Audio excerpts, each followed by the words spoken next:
So if you haven't heard, there was a school shooting at a Christian elementary school that was about 9 miles south of Nashville. And there were 6 total people killed, 3 adults and 3 children. Now, I'm not going to say the name of the shooter in this video.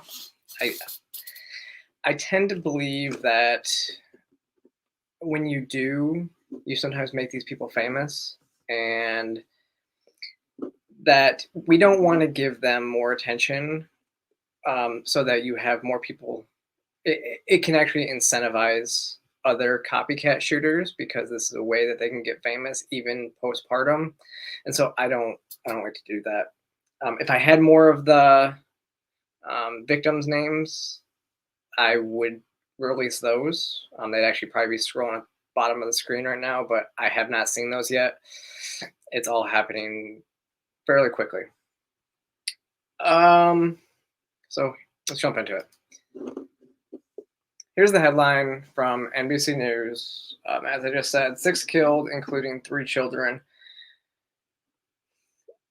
It was a 28-year-old Nashville resident who actually identified as a trans man.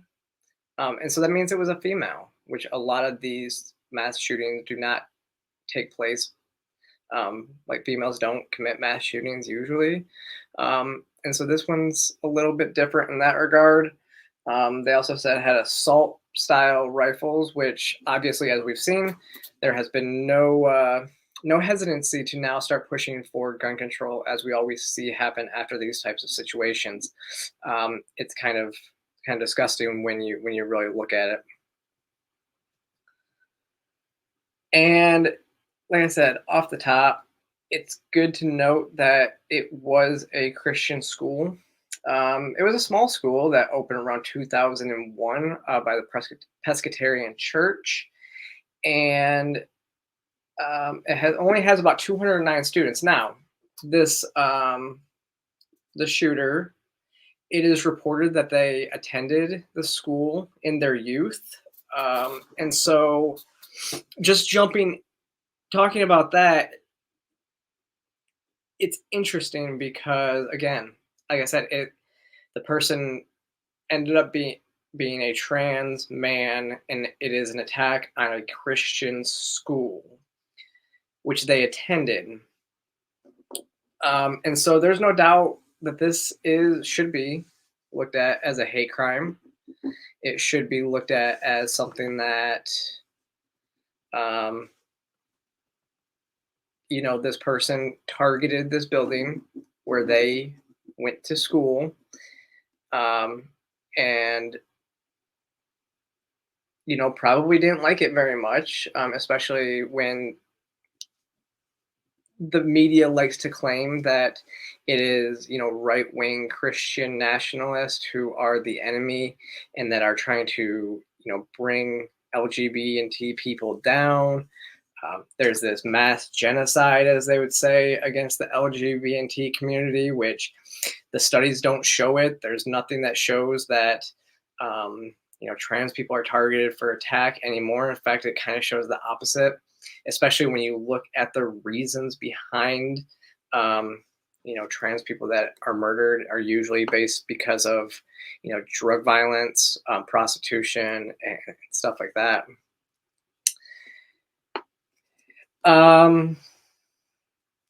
And I mean, you have to mention that with the media coverage, what we've seen in Tennessee, especially, I mean, my first episode on here was reviewing a bill from Tennessee that was the anti-drag bill, right? And it was so full of lies, as we've seen. Tennessee has passed restrictions on, actually, I think they passed a ban on the medicalization of minors. And they've been kind of a hotbed for a lot of these bills, which the media and the activists have claimed are anti-trans bills, which they're not, as I've showed you before. And actually, as I'm going to show you again later, they're not anti-trans bills. The media lies. and thus they stoke some of the fires into this. But when it comes to these types of shootings, like I said, they waste no time in jumping into this rhetoric that um, is we need to take away the guns. We need to take away the guns. I've often advocated that um, school shootings are a school choice issue. Um, you should be sending your kids to a school that meets your standards for security. That makes it a school choice issue. If we had armed guards at all of these schools, then we wouldn't have as much to worry about, in these situations. And so that is something that every school choice activist should be looking at in this situation. Um, as well, I've wrote and I published a video, and actually let me pull that up. I can pull that up. Let me see. Yeah. Last summer, I published this video, the mental health video right here. But it's talking about why, Big Pharma they went from villains to saviors during COVID, and now they are um, pushing all these SSRIs. And one of the points I made during that video was that because of SSRIs, 40% of the people that are on SSRIs report to have emotional numbness. And when I hear that, I think that maybe we're not just numbing our emotions and numbing the anxiety and numbing the depression, but maybe we're also numbing our conscience. And so I think it's time that we start allowing some of these more experimental drugs like psychedelics and even the use of marijuana as an anti-anxiety. We should be allowing people, especially adults, to be able to explore those options. The Right to Try Act should go for any adult who wants to try an experimental procedure, not just the terminally ill. And so I don't know. They have not released like what medications and what this person was on, but obviously they have gender dysphoria. And so if they have gender dysphoria, that means that they should be, there should be something else that they're going through, and so that they probably have some anxiety or depression. And with all the controversies online lately, maybe they couldn't take it anymore. And the problem, like I said, a lot of it's built on lies. But when you're in an extremely emotional state, you're not thinking properly. And I think this could be one of the issues, and they could have been put on these psychotropic drugs like that. And I know that there's a decent hospital. It's the Skyline Hospital there in Nashville, because I was actually stationed in Fort Campbell for 7 years, and Skyline Hospital is where they would send just about any soldier who was having like severe mental health issues. So it's not like there's not the care there in Nashville that they were denied. And yeah, here, let me see. Yeah, I'll start. Thank you guys for the comments. It's nice to not be talking so much during some of these, but yes, Adrian T says SSRIs can be helpful for people with severe depression, but they may be over prescribed. True for other psych drugs as well. Absolutely. And actually, if you watch the video that I was pointing out, Ariel Scarcella, who was my guest last week, she actually filmed it in there as well, because she's been very open about her use of SSRIs for depression. And she but she even said like she would like to try something with the help of a therapist, be able to go through like some psychedelic therapy, which has been shown to help people with depression and everything like that.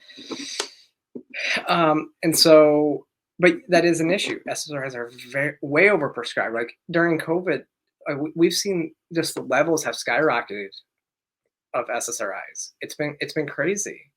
Um, yeah, and so welcome, Logic Rex. Thank you for joining again. Yeah, this one it's gonna hit the community hard because there is a lot to talk about. And I told you guys in the first episode, I don't want this to be a trans exclusive podcast. I don't want to just talk trans stuff. I started the podcast because I want to talk more politics. I want to talk about stuff other than trans stuff, and I can do like the reaction videos and stuff for trans content. But this week, the news cycle shakes out the way it is, and here we are because we have four topics. Actually, all the topics today are in reference to trans. And I wasn't even going to lead with this. Obviously, this wasn't going to be my lead story. I actually had a good news story to share, but I'm going to share that, but it's not going to be until probably the end.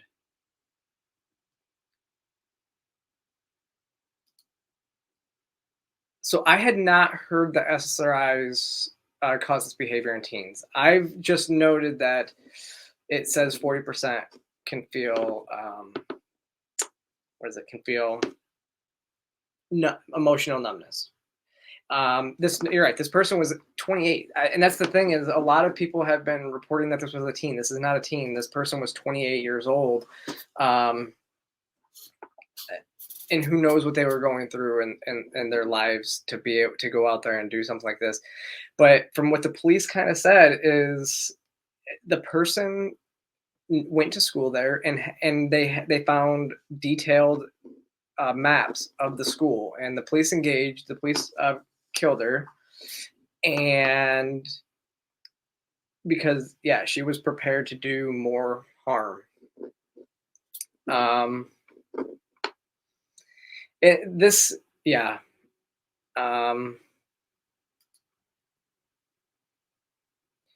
So you're right. There is going to be a lot of gaslighting from both sides because I'm already starting to see a lot of people take on the mental health aspect of this, which there's a component to that, but it's going to be. This has not been a good week if you are on the trans movement, or if you're like me, who is a trans person that just wants to like go on and like live their lives, right? We just want to live our lives in peace. But day after day after day, what we're seeing is the extremes are getting bigger and bigger, and there's becoming no middle. And that's what I was watching it happen all weekend. We've been seeing the I'm done playing nice crowd continue to grow.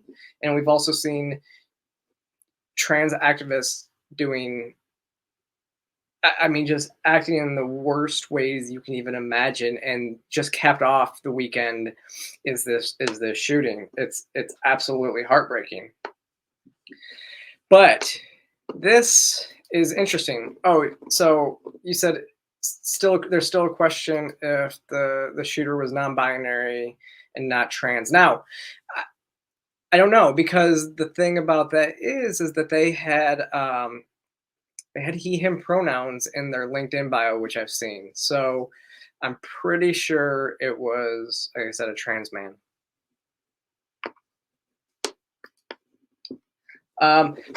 So that's actually not the craziest thing about this. If you didn't see this, if all this couldn't get any worse, the President of the United States, just a crazy reaction to everything that's happening, was going in to speak at a women's forum. I don't remember what the it was women's forum stuff, but he went into this, and this was his. I'll just play the clip because this was what he said. To the White House.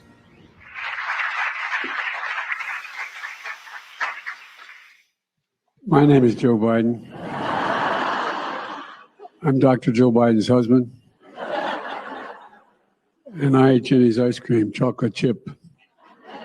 I came down because I heard there was chocolate chip ice cream. By the way, I have a whole refrigerator full upstairs. I think I'm kidding. I'm not. God. Ben, how are you, pal? One of the best guys in the United States Congress, Ben Cardin.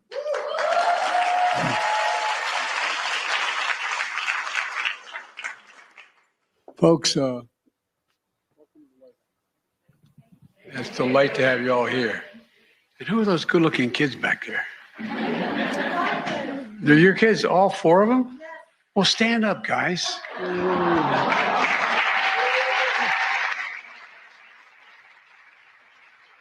John, we'll jump back in here. Considering the moment, we were told that the shooting that just happened left 3 children dead, 3 adults dead, shooters dead, and we were told he would be addressing this off the top. Yeah, it's rather surprising. I thought that a somber President Biden would have come to the podium here and addressed this school shooting. So, yeah, that happened. I actually tweeted it and said, I can't tell if this is a deep fake or not. It wasn't a deep fake. The next thing he kind of said after that was, he said, oh, and the reason why I bring the kids up is because there was a school shooting in Tennessee. But that's how he led into it. No somber, no nothing, just lead right into jokes and everything like that. It's baffling. I don't get that. His writers need to be fired, and he needs to. Yeah, he just needs to go to the home. I'm sorry, not sorry. He just needs to go to the old folks' home. Let me clarify that. He is not looking good. What does GLIB stand for, Justin? And welcome in. Thanks for joining.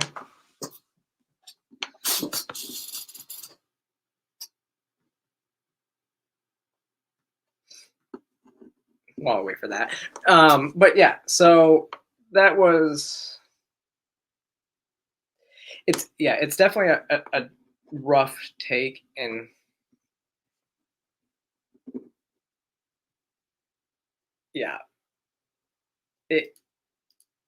nailed it. Insincere and shallow. Like, and then he jumped right into, like I said, gun control speech. So they have no remorse for what happened. They don't want to do anything. They want to they'll make jokes and then take more power. It is what it is. But so like I said, that I don't really know what else we can say about this. There's not a ton of data coming out here. I'm sure we'll continue to learn more. And like I said, I try not to. I don't want to name who this person is because I think that it just creates incentive for copycat